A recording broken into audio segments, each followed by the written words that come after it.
regular work world is to have an employee, a coworker, potentially even a boss acknowledge that they have issues that require more support than just a buddy and a beer. And we're going to talk about what you do with that because that can be kind of a scary thing.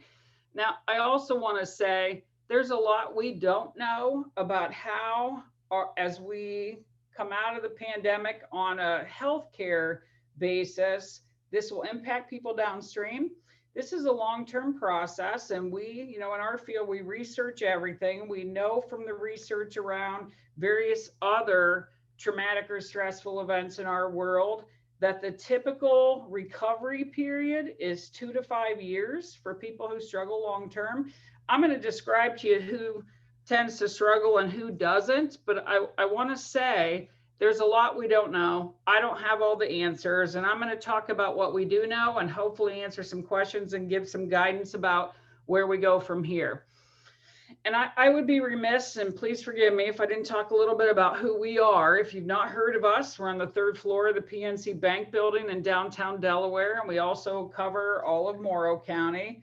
14 volunteer members on our board, 7 employees. We are funded in 3 specific ways: 80% from a property tax levy that's currently at 1 mil, and about 20% from state and federal sources.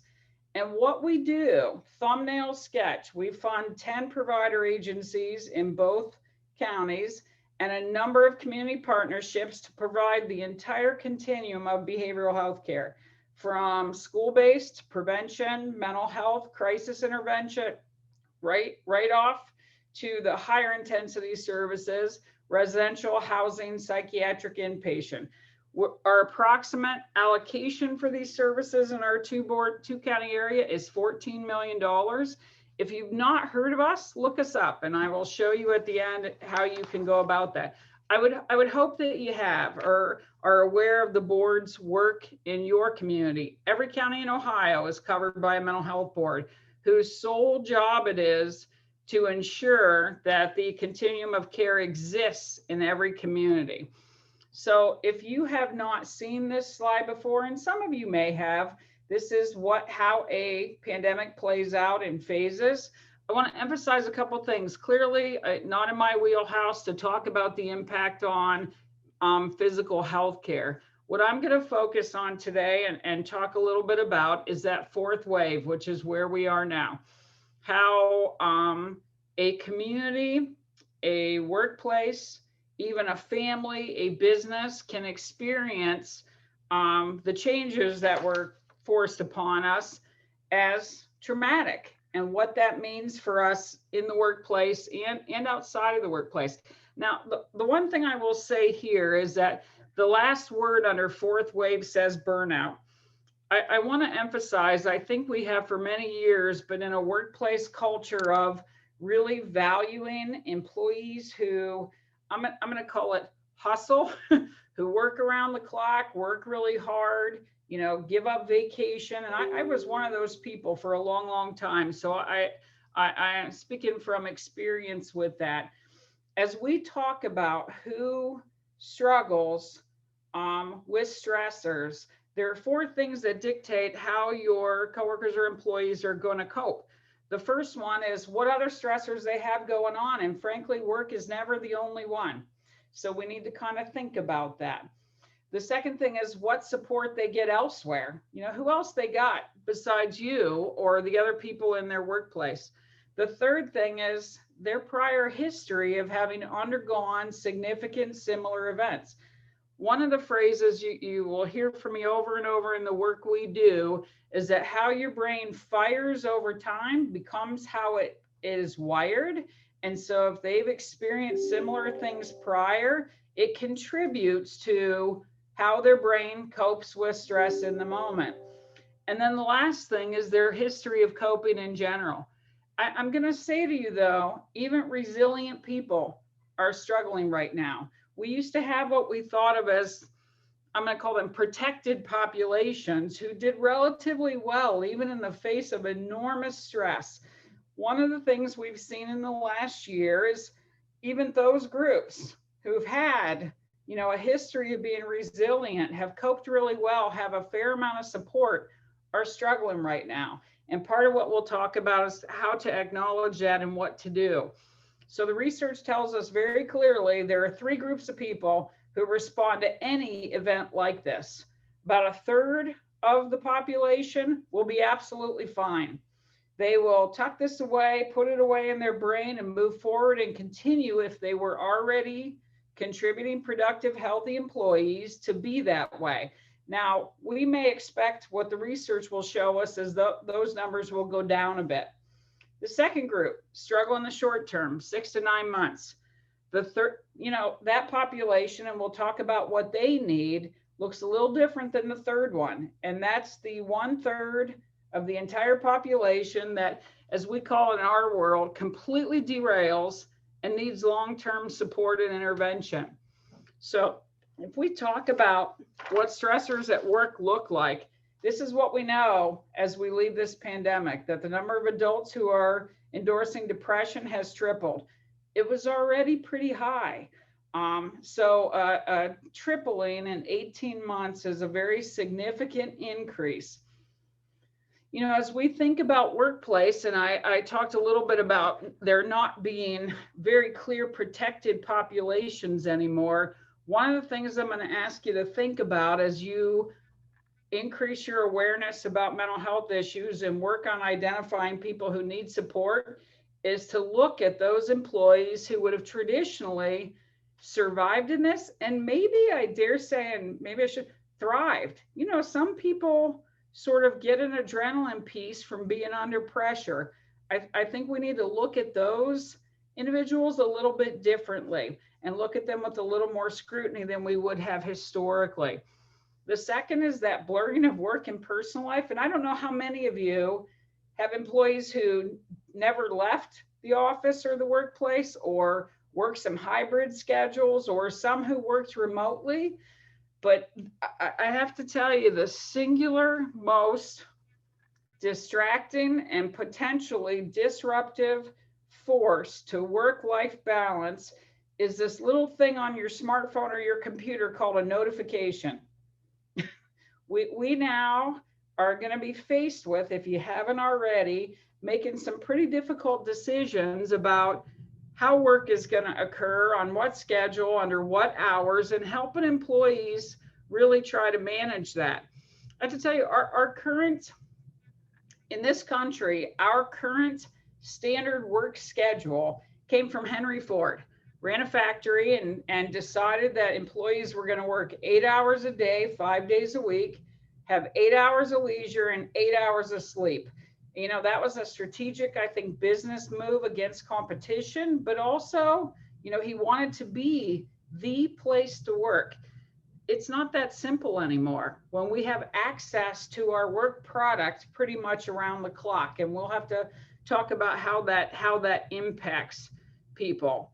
And then the last point, the majority of workers are concerned if they do fall into some of those areas of being under stress or struggling or depressed, or maybe even in crisis, who do they go to? Who is the first person they think about talking to in the workplace if they're not doing well? And most are concerned that it will reflect badly on them as an employee if they talk to HR. And we're going to talk a little bit about how to offset that. Now, one thing I want to say is I'm going to talk a little bit about policies and procedures as we go. I want to be very clear. If I say anything that contradicts your policies and procedures, follow your existing documents. It may be that you look at those policies and think about how to revise or strengthen, but I may say things that are contradictory, and I just want you to think about it in terms of the context. So right now, in the last survey that was done by a major insurance company, more than half of employees are worried about their well-being, mental, social, physical, and financial. Now, that may seem like it goes without saying, but this is what's different. When those surveys have been done historically, financial concerns were the source of the majority of employees' stress in the workforce. So 63% of our country is in the workforce, and more than half of those people are worried about mental, social, physical, and financial. And frankly, all of those elements are interconnected, right? And we have to think about it from that standpoint. It may be tempting, and we all do it, to sort of sweep it under the rug and hope, gosh, this will get better with time. I mean, isn't that one of the cliches? This too will pass. That's true. It is true that even when you're talking about even serious mental health issues, in some individuals, this too will pass. The problem with that mentality is it will pass at what cost? At what cost to you? At what cost to that person? So we're going to talk about why, kind of burying your head in the sand as employers is probably not a helpful thing. So, and the bottom part, business leaders who attend to their employees' emotional needs help workers stay engaged. Now, I know that there's a balance between being flexible, and I made a joke here recently, and maybe not quite a joke, but flexible is like the new F word, right? We all have to be flexible, and yet there's a certain amount of flexibility where you reach a point where you still have to meet your own bottom line and get your work done, and there's balance in that. But the fact of the matter is that being in a persistent state of requiring flexibility around job duties, hours, what have you, which we've all had to do, is stressful. And we need to talk about why being flexible sometimes can contribute to the stress level. There's downstream impact from all of these decisions we're making right now. Now, I think most of you are familiar with all of the things that are on this slide. I mean, in terms of the pandemic's impact on the community and individuals. But what I want to say is a lot of those things, with the exception of potentially school changes, existed at some level before now. You had employees who were uncertain, isolated, struggling, and some businesses experienced losses and closures. This pandemic has really just put a lens on those issues and exacerbated them from where they were before. So when you think about how we have to address the issues that we're talking about, I want to first kind of set the stage for what your employees or coworkers may be thinking about. One of the most powerful statements that was ever said to me in a leadership training was by an individual by the name of Marcus Buckingham. So for those of you who follow strengths-based leadership, he's sort of the guru for that. And he said in a training I was at, no one ever comes to work with the goal of being a poor performing employee. They don't come to work thinking, how can I annoy my boss today? How can I struggle in a way that, negatively impacts business? When people are in this kind of situation, they need help. And we're going to talk about what that looks like. And frankly, I hope we are far enough down the road to recognize, turnover is at a high cost to most entities. And there is great value in some of the policies that I'm going to talk about as we go. So I want to talk a little bit about what stress looks like. And I guess I have some COVID specific things here. I have some non-COVID specific things, but I want to be perfectly clear about this. And Holly has heard me say this before, and some of you may have as well. All change is stressful. So when we measure stress physiologically in the body, the stress that's attached to the loss of a child is considered to be the highest burden you can bear. But the second most stressful thing that can occur in a person's life is the birth of a child. So there is absolutely no way in humanity to experience no stress. It's not a matter of whether or not it exists. It's about onset, duration, intensity, support. So as we look at people potentially coming back to work or coming back to the office or looking at work differently, these are the kind of questions that employees face. Now, one of the common kind of responses to this is, and we hear this a lot when we work with schools too, is, it's the workplace. They just have to do their job and then be able to kind of go home and manage all that. Have you ever heard the phrase, leave it at the door? We all think that. We all say it. But when you think about how much might be on someone's plate, I'm not sure that that's a realistic expectation of every single person anymore. And I don't think it means you let people come in to the workplace and be disruptive. When we talk about how you identify people who are struggling, I want you to think about it from that standpoint, that there are options besides you can't work here, sanction, discipline, or potentially even a leave of absence. So when we look at workplace stress, potentially heavier workloads, the end of remote working for some, and I want to say, we as a business, we're Zoom exhausted. We were so fatigued from virtual meetings, we couldn't even think straight.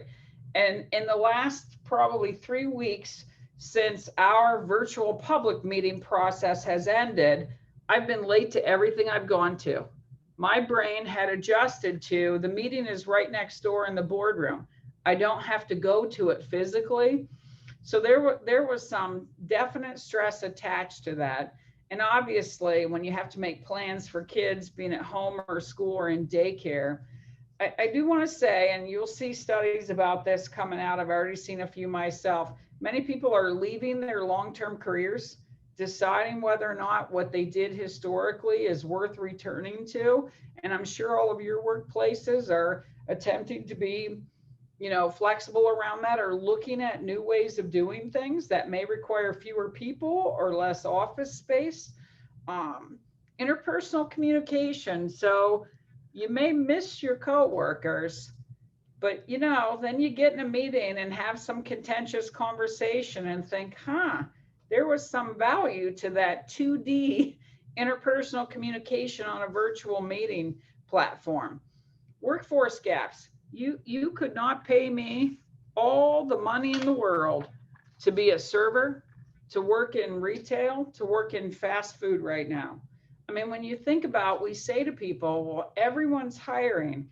Yeah, they are, and we recognize that. We're in a workforce crisis in the behavioral health world, and was ongoing long before the pandemic. But when we think about addressing workforce gaps that are really related to the perception of the stress level comparative to the pay, as I said, there are some professions and occupations where I'm not sure they're going to regain ground very soon. This may be the new normal. Went to dinner last night with my son-in-law for his birthday, fairly nice restaurant, good food. Took almost 2 hours to get our food. And I give that example to say, this may be the new normal. We make an effort not to complain about things like that on Facebook, because we may have to be flexible and adjust as these things move forward. And then the last thing is the COVID uncertainty. So we have a new variant that has occurred in our country and others. And what I say to that is only to say this: as much as we can prepare for whatever the next phase of the pandemic may look like, anticipation, preparation, that's really anxiety driven. So in the brain, it creates the same physiological process as an anxiety attack, albeit potentially at a lower level. So when you think about how the brain is wired, really our entire state, country, world is waiting potentially for the other shoe to drop in some ways. And I want you to think about what impact that has on the people that you work with and for. We're going to talk about 4 kind of basic areas that you can focus on when you're trying to identify areas where mental health may be an issue in your workplace. So awareness, how can you increase your own awareness of what constitutes an issue that is deserving of attention from, HR or leadership. So awareness. And I want to say very clearly, and I've said this once already prior, stress and struggle and depression, it's in the perception of that person. One of the things we have to do when we look at this is take ourselves out of our own shoes. It really is in the perception of what that person deems unmanageable, overwhelming, overly stressful. So this is what we're good at. We're good at this. we're good at noticing that somebody's work output has changed. And feel free, if you have questions or comments or disagree, I think these are healthy conversations to have, but I think that's the most readily identifiable output that we can look at to say, hey, something might be going on with this person. And frankly, we're also good at identifying another population, and I'm going to briefly describe that. Those are the employees who don't hold it in well, they lose control, they don't regulate. In our world, the very sophisticated diagnostic term is the actor-outer people.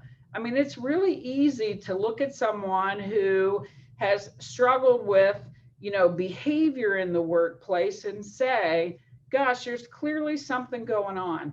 So we're not going to focus on how you identify that today, because I think we do, and maybe not in some of your workplaces. And again, if there are any questions or comments, feel free to speak up, and Holly will, I'm sure, let me know. But that is the change in performance that's readily identifiable. This is the one that's not, at least not as frequently seen. And before you think to yourself, gosh, we should be able to do this. I've been in this field 32 years, and I still miss these situations sometimes. They're much more nuanced, and they're about the absence of, not the presence of, a behavior. And that's part of what makes it a little more difficult to identify and work with. So, that first block, deterioration in work output, motivation level, and focus. And we tend to respond to that with, potentially sanction, discipline, a performance plan, a work plan, when really there might be something more going on. And, my prior boss, when people were really struggling, and I really learned a lot from this, would start every conversation about performance issues with, I'm worried about you. What is happening? And talk through that first. So these other three blocks are the more subtle signs that you're having somebody who struggles, which are all from other people. That's not characteristic of their normal functioning.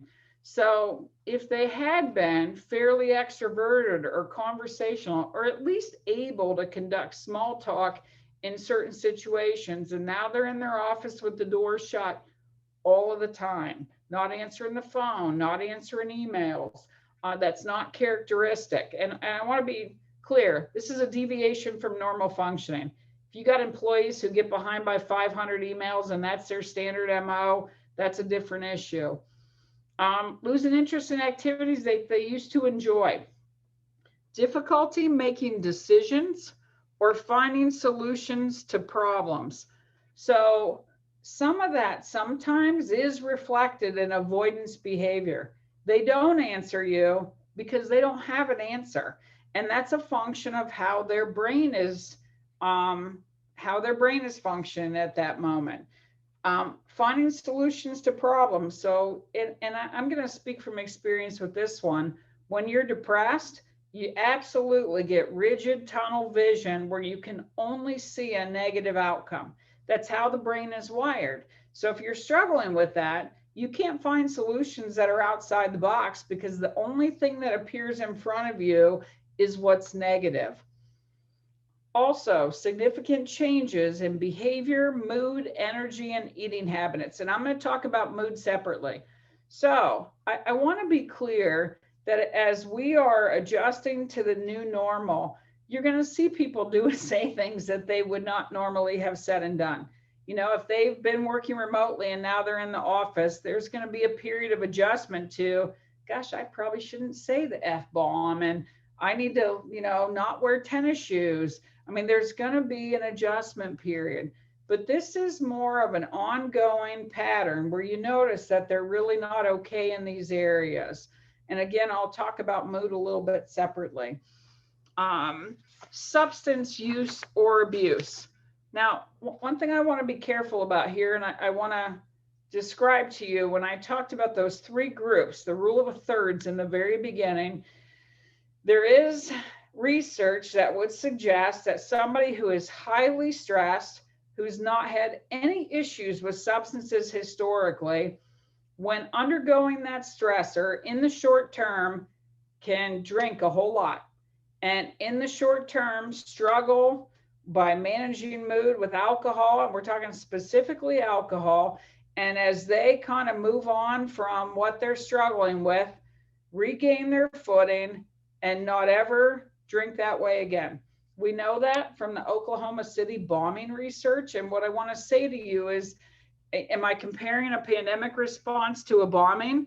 Well, yes, in some ways, because in the brain and how the brain is wired, for some people, it can look the same.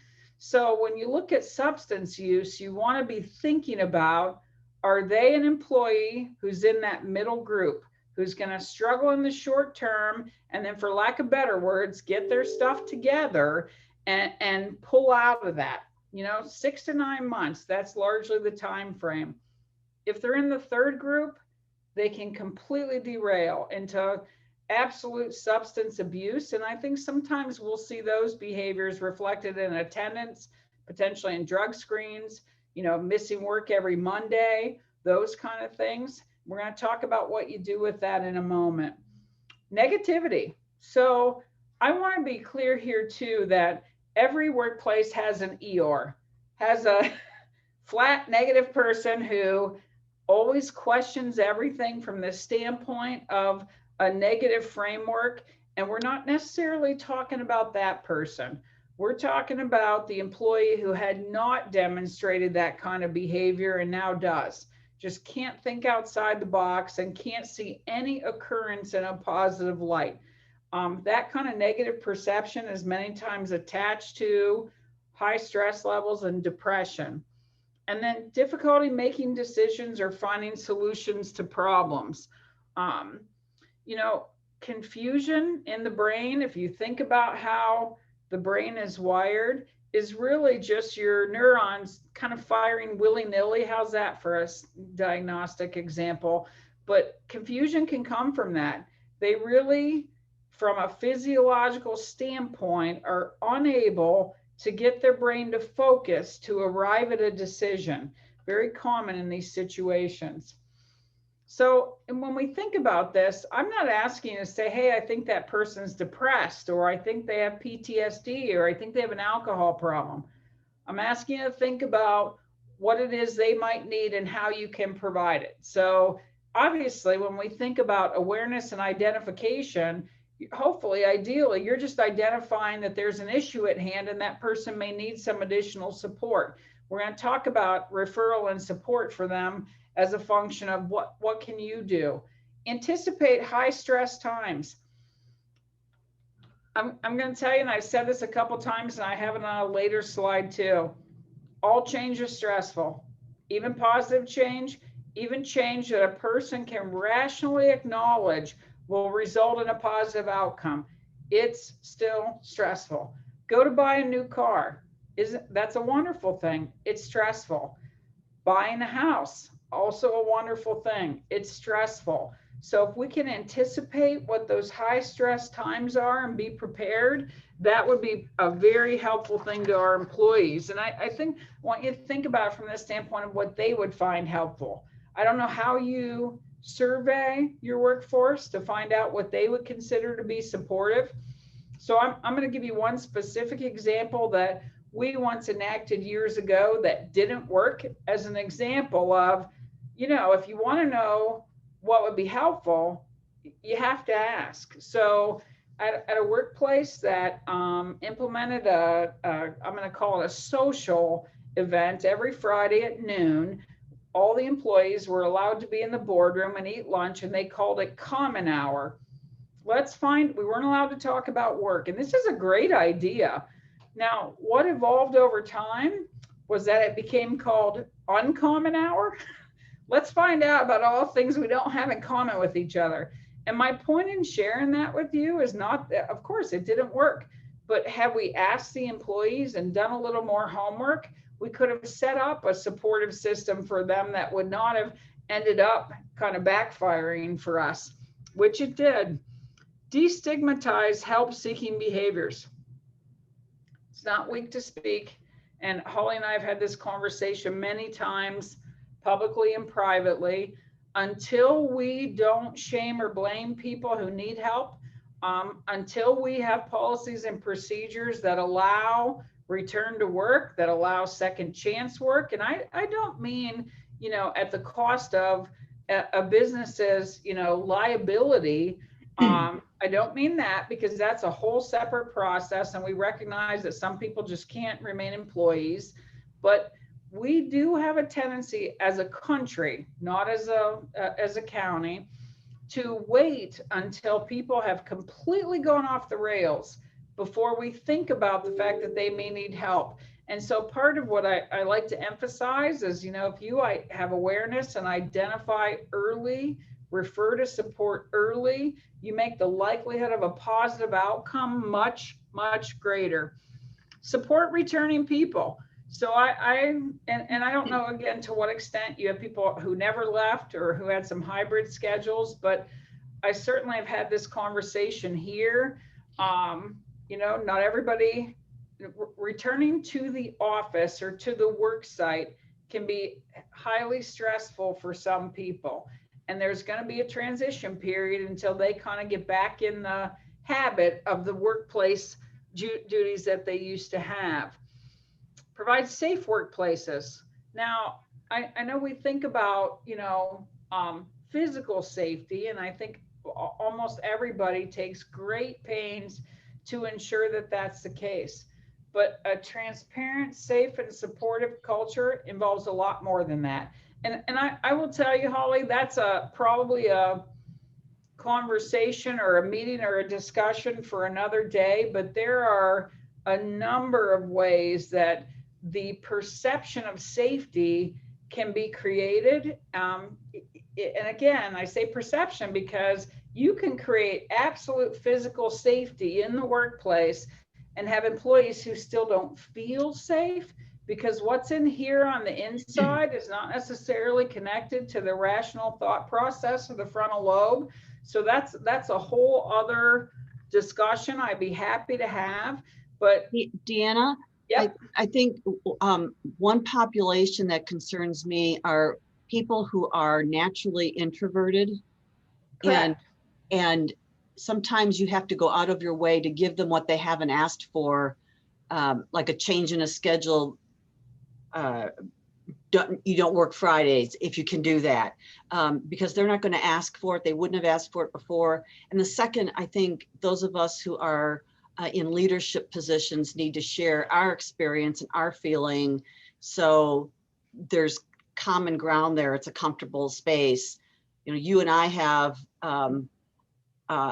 shared our past and our issues, and I know during pandemic it has, like I said at the outset, it has messed with me in a big way. My substance abuse was gaining weight, so I have to lose that. And also all the negativity that, technology has far outpaced civility and manners. And the last 6 years have been so difficult, and they're not getting any easier.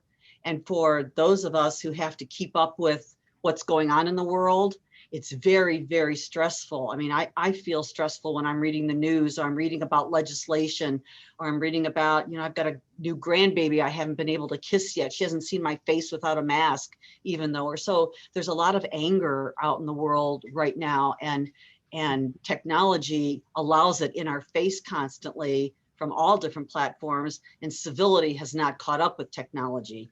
And that has really messed with me mentally, and that's where my stress comes from, is all this division and a real feeling of hopelessness. But I'm open and talking about it. I worry about the employees who are very quiet and introverted anyway, and would have difficulty asking for help, even when so sharing how you feel might help. Yes? Correct. And all really valid points. I'm going to try to kind of address those in order. And I want to say, under the destigmatizing help-seeking behavior, I want to be clear about this. Holly makes a valid point. Some people are never going to, do the in-person version of raise your hand in the chat. They're just not going to. So a couple things to that. One is, we think to ask people is somehow either an imposition or insulting, or we're not sure what they're going to say, and that's anxiety provoking for us. Introverted people find it an absolute relief when somebody says, I don't think you're okay, and just puts it out there. The ability to make talking about it safe and okay and normal in the workplace goes back to that creation of a transparent, safe, and supportive culture. So you're right. It's those people who internalize, who may never say a word, that it's important that you look at those behavioral signs, you look at what you see when you observe their work and their workplace behavior that will help you pick up on it, and then know to ask. And I certainly have had people, Holly, to your point, that I've had to say, you know, you need a vacation. And of course, that's always our go-to, right? That time off is going to do it. But sometimes they need a little more than that. They need help with work-life balance. They need restructuring of their job. They need, you know, and I'm going to say, I'm going to call it demotion, but a change in their job duties to a more manageable level. You know, when you have people in the right positions, if about 95% of who they are fits with the expectation of a position, then the 5% that doesn't, kind of, you can't overlook it, but it's not as obvious. So sometimes it's just about moving personnel around so it's a good fit. And to your point about technology, I'm going to give a this is an incredibly oversimplified response, but I don't read comments. I have found that and I have very thick skin, but when there are comments, you know, even on our Facebook posts for our board, we have a communications person who's responsible for, you know, reading comments, and he'll seek my input to respond. But you are right. The absolute reach of negativity and attacks via technology, I mean, that's something that's almost immeasurable. And, you know, we've talked about this too. When you're dealing with younger people who have not yet developed the ability to withstand, ignore, separate, contain, it's incredibly difficult. And I encourage people, and I said this earlier, turn off notifications, but I also encourage people not to read comments if they don't have to. I mean, if it's not part of your job description, and I know this is easy for me to say, just the culture of keyboard warriors who can absolutely terrorize another person or a group or a company without fear of real retribution. I mean, that's an incredibly frightening place to live. Well, it's become so normalized, Deanna, and that's Yep. for me, that's the problem. It's become so normalized, and not just in comments, but in the way we legislate, in the way we live now. It's become so okay and so normal to be to exhibit behavior against people who you would be a little bit ashamed of, or you would at least know that it's not right. It's right now and okay now. And well, it's the bandwagon mentality played out on a screen. Exactly. So, right, like you might see it in a meeting where one person has an unpopular opinion and others join that person, and sort of, for lack of better words, you know, the wolves take down the sheep. Well, now it's virtual, it's via social media, and complete strangers can get on your bandwagon against another person. And I think that's incredibly difficult to withstand, to offset. And you know, in Ohio, one of the things they've chosen to do is start a campaign called Wait Till 8th. And what that means is they want to encourage parents, guardians, caregivers to not allow their children to have a smartphone until 8th grade. Now, some of that is about the way the brain wires around just smartphone use in particular. It's not all about what content is on a phone. But the second piece of that is about the content. You know, when you have literally children growing up in that culture, it ultimately creates different connections in the brain than we had. And so you're right. It's not only acceptable, in many ways, it's considered a badge of honor to be hateful and negative and just spew anything. I and not completely being agree. able to do anything about it, the impotence that I feel every day when I keep up with the news and keep up with on behalf of my job, because I don't get on social media personally at all. But just the impotence that I feel it makes me angry and makes me sad and makes me cynical. That's Well, not who I am. and then, how that plays out is, I'll speak for myself as being less tolerant, more irritable. And I will say, if you have not watched the documentary A Social Dilemma, I encourage you to do Right. that. I encourage you to educate yourselves about the science behind social media, how it's structured to create almost an addictive quality for all of us, not just kids, but obviously, young people with not fully developed brains are more prone to the pitfalls of social media. I highly encourage you to watch that. Thank you, Holly. Oh, As sorry, always. I didn't mean to Oh, derail no, your presentation, because I know you we're did. getting And down to the you know wire me. here, but I'm a I just go think with the it's really flow kind of important. girl. I just think it's really important that if you are in a leadership position, to not be afraid to share your experience and your feeling. I think probably in my 30s or 40s, I would have thought that telling an audience of strangers what I just told them would make me feel less credible as a leader in my work and in my community. And it doesn't anymore. I'm comfortable with that because it's important to share that. Because when I We're was all on the continuum. when I was in my 30s and 40s and was going through issues, I would never have spoken up. If other people had spoken up, I would have felt I think my energy would have been more towards taking care of myself than hiding the issues I was suffering with. Because that takes a lot of, especially when you're an extrovert, it takes a lot of energy to cover what you might be going through. It's exhausting.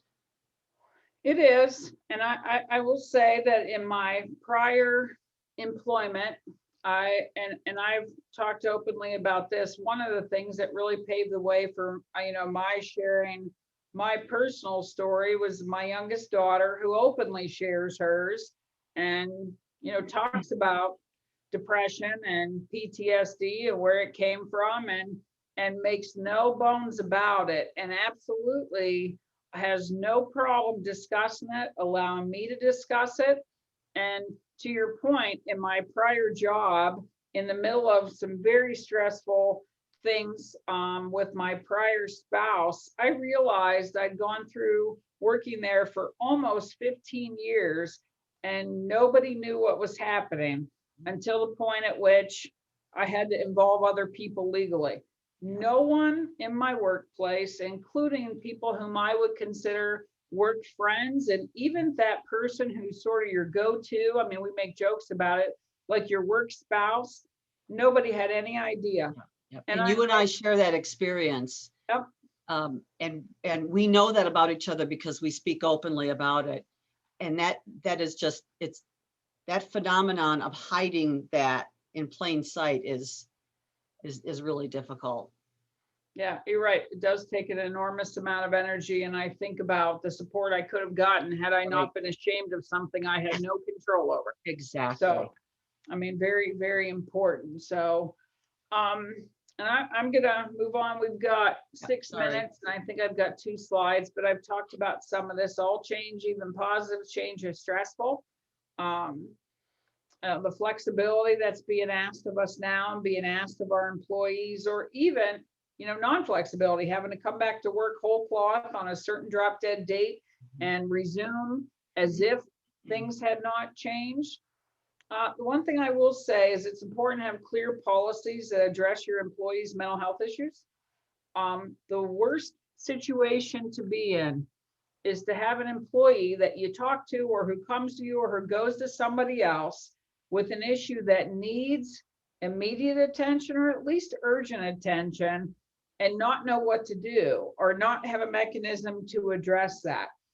In the moment, you don't want to be looking through Google, calling people, trying to figure out what to do.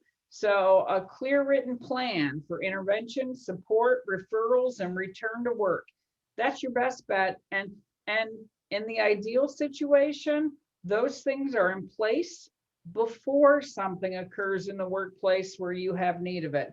So I'm certain most of you have something along these lines, but I encourage you to go back and take a look and think about whether it meets the needs of the current situation. Deanna, so if a business doesn't have any kind of policy that addresses the mental health spectrum of issues, how do they go about starting that process? Do they take their employee manual to their attorney and add that language? How do they deal with all of the liability and confidentiality? Where is there a template, so to speak, for having a mental health policy, for lack of a better term? And that's a very interesting point, Holly, because as the behavioral health experts in the area, even we had to hire a consultant. So there are employment attorneys who have experience with this, obviously, and can review existing policies and make suggestions. My suggestion is to do, and I will say we've had very positive experience to do what we did. We hired a specific consultant whose specialization was personnel manuals, who drafted all of our policies for us. And I can help we have a couple of chamber member attorneys who've served on our board, who created our employee manual here at the chamber. So if anybody's looking for a referral, you can contact me and or Deanna, and we can get you pointed in the right direction. Some really smart people who know how to help you include this and train you and have the right language so you don't get in trouble with it, but you can help your staff and have that in place. And I will say, I think, again, have it in place, anticipating that these things will occur. There's no one's going to be excluded from struggles in the next few years. So I would expect somewhat of an uptick in this in the workplace. So I think it's something to think about. And Holly, I will actually send you this PowerPoint, but with the time we have left, the one thing I want to emphasize on this slide is provide training around mental health and wellness. And you may think to yourself, these are common sense initiatives. They go without saying. People know what to do. Take time off, don't drink, eat healthy, exercise. Easier said than done. Yep, that is absolutely the farthest thing from the truth. And, you know, training is about practice, which then provides the pathways for the brain to form certain responses. I mean, muscle memory is a real thing. And we, as employers, can provide training that help our employees develop those pathways and cope. They have to learn it, they have to practice it, and then they have to fine tune it. And how that happens is through training. I mean, that's the primary mechanism. So these are the things, and some of these things, Holly, are what you were referring to. Take a proactive stance on mental health issues. You know, demonstrate investment in the human capital that is in your workplace. Create that workplace culture that values those things. And I said reasonable expectations. You know, we need people to do their jobs, but if you know, all things being equal, there's a way to be flexible without compromising the performance, then if it's possible to do that, consider it. Have a safety net that enables employees to discuss their mental health issues. And please, I highly respect employee assistance programs. I think that's a good place to start, but it's insufficient all by itself. And when we get to the last slide, I'm going to tell you, if you ever have an employee in Delaware County or a surrounding county who's struggling in the moment, in crisis, an EAP referral, if that's your process, that's wonderful, but call our helpline. They're an around-the-clock crisis hotline with licensed clinicians who can help you and the employee figure out what to do. And I'll have their information on the final slide. The messaging you convey: all health is connected and equally important. So, you know, we all make sacrifices from time to time, but if our culture is one of sacrificing our mental health for the requirements of the job. We have to think about that. Having a plan that enables employees who struggle to continue working is generally more effective than a leave of absence. We are quick to jump to, maybe you need, some extended time off. Maybe they do, but the research doesn't support that. So that's something to look at. And then just adjusting your expectations about how success will be measured. It's a necessity. This is the new normal. And we all have to think about how we measure success differently. So I've included 3 things here: how to reach me, how to reach our helpline, who also has a chat and text crisis line, not just a call line, and then NAMI of Delaware and Morrow counties, who can support family members. Holly, it is 12:01. Deanna, I love you to death. Deanna's one of my very, very, very favorite people. Thank you so much. So your much passion and your knowledge of this subject and your personal experience, which a lot of that you and I share, I just have so much regard and respect for you.